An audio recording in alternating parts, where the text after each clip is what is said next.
Assalamualaikum warahmatullahi wabarakatuh.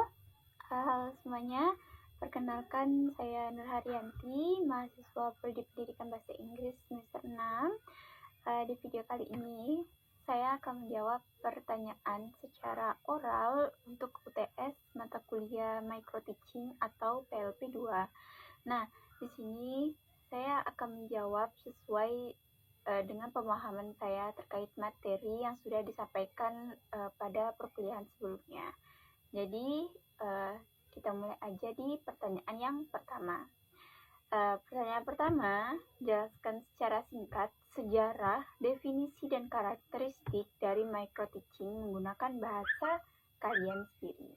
Jadi, micro teaching itu pertama kali dikembangkan pada tahun 1960 di Stanford University sebagai metode pelatihan untuk calon guru. Nah, ditujukan untuk para calon guru agar dapat berlatih mengajar dalam situasi yang lebih sederhana sebelum akhirnya terjun langsung ke dalam kelas yang sebenarnya. Jadi, micro teaching sendiri adalah pelatihan mengajar dalam jumlah kecil yang dilakukan oleh guru untuk melatih keterampilan dasar mengajar. Kenapa dikatakan mikro? Karena biasanya jumlah siswanya, waktu mengajarnya, dan materinya itu dibuat lebih sedikit dibandingkan kelas pada biasanya. Nah, ciri-ciri karakternya itu, yang pertama biasanya waktu mengajarnya bisa sampai 10-20 menit lah gitu ya. Terus jumlah siswanya terbatas, bisa sampai 7-10 siswa aja. Yang ketiga, dibuat fokus pada keterampilan mengajar tertentu. Yang keempat, biasanya menggunakan rekaman video untuk melihat adanya kekurangan atau kelebihan dalam mengajar. Dan yang terakhir, adanya evaluasi dan perbaikan. Pertanyaan yang kedua yaitu, apa yang dimaksud dengan siklus micro teaching? Jelaskan siklus tersebut secara detail menggunakan bahasa yang mudah untuk dipahami. Jadi, siklus micro teaching adalah tahapan dalam mengajar yang dilakukan berulang-ulang agar calon guru itu dapat memperbaiki kemampuan dalam mengajarnya.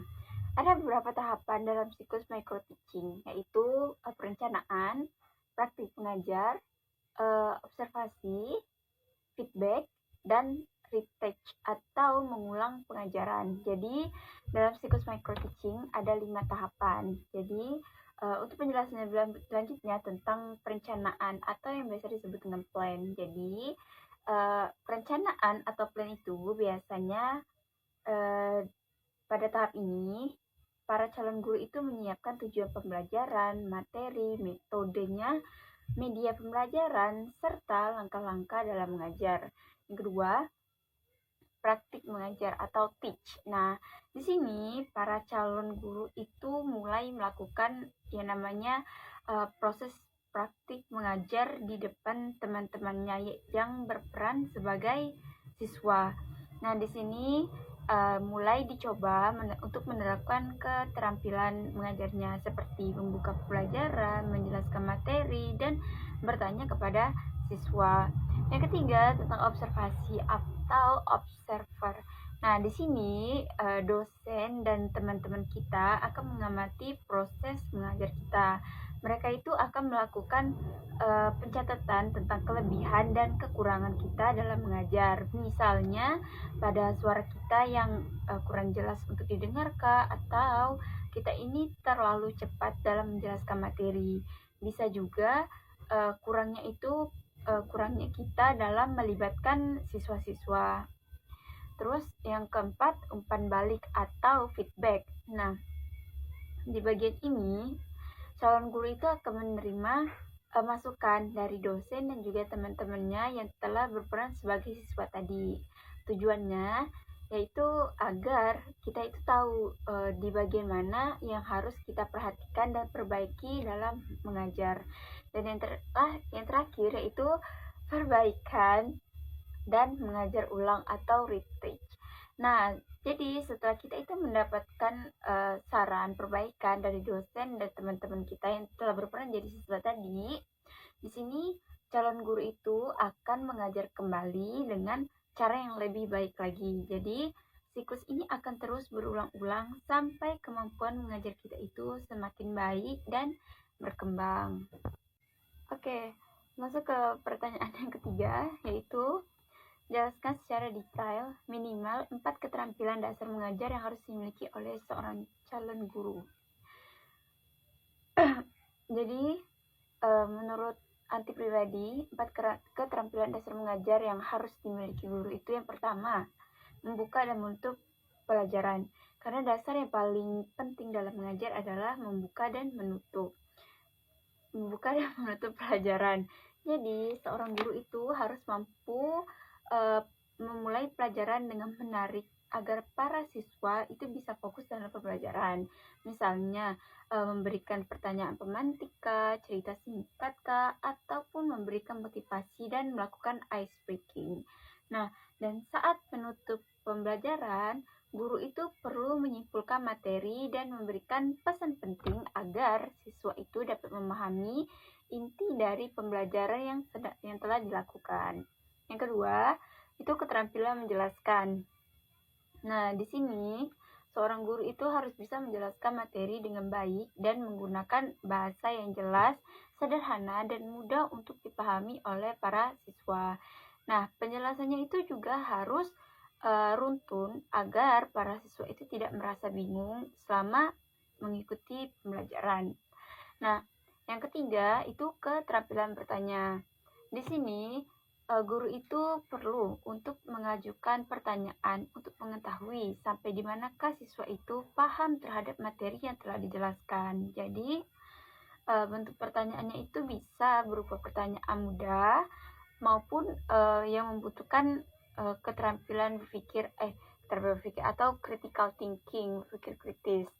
Dan yang keempat itu keterampilan mengelola kelas. Jadi, di sini guru itu kan harus bisa menciptakan suasana kelas yang tertib dan juga nyaman.